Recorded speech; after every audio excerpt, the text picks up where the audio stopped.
Hey everyone, thanks for joining me. My name's Jeremiah. I'm here to talk about using ProPricer Connect for Excel. All right, I have a template here ready to show you a demo on it.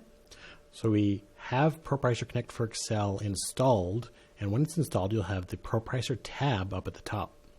You'll just click on Connect to ProPricer, and that'll grab information from your proposals. You'll have to log in with your ProPricer username and password. Click OK. And once you are successfully validated with your username and password, you'll get the list of proposals you have access to. In this case, I'm going to grab Advanced Tanks version 1 here. And then I'm going to grab a few items from it and going down the list here.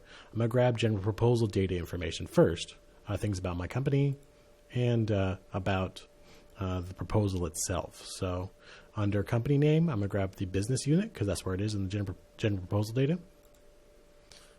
Then under the contract line item for this report, I'm going to go and grab it from tasks, switch over to the contract line item, and then add 1AA. That's what I want.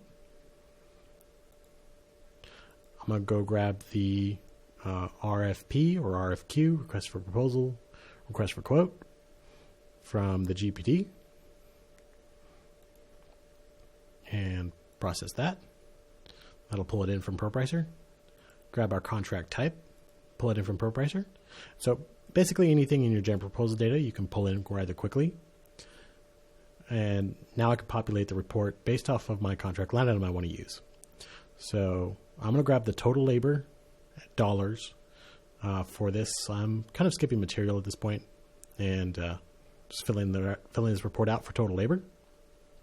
So I'm going to grab the contract line item again for this item. I could have multiple ones in here if I want to, but one is fine.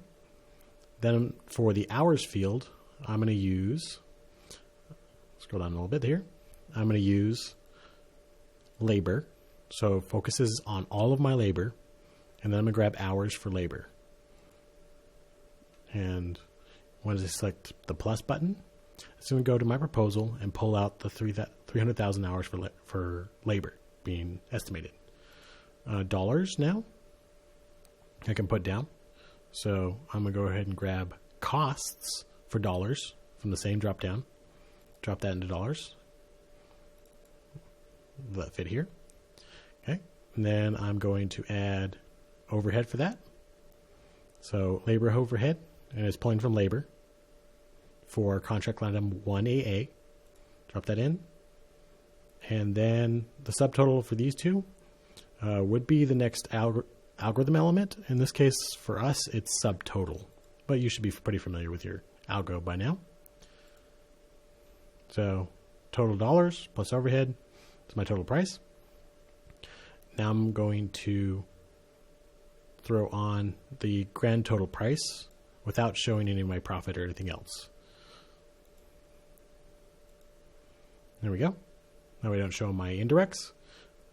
And rolled everything up. And this pulls directly from my proposal inside of ProPricer. These numbers automatically update. And that's the great thing about using Connect for Excel is now that when my proposal changes, so I'm going to open up my proposal, I'm going to add another, for contract line item 1AA, I'm going to add another, say 100,000 hours of labor category assembly. Okay? Spread that evenly across my period of performance.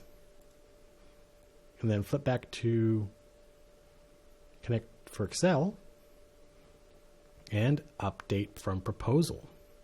So we update from proposal, and now there's my extra 100K of hours, total dollars, total overhead, combined of both of those, as well as the total price, all put together nice, neat, and quickly. Could you imagine every time the proposal changes, you have to go back and rebuild this? That's why Connect for Excel is going to be a benefit to you, and I encourage you to check it out. Contact support at ProPricer.com to get a copy of Connect for Excel. It's free to test and free to play around with. So I encourage you to save some time, save some energy, get in and out of ProPricer quicker and faster by using Connect for Excel. Thank you for watching. Have a great one.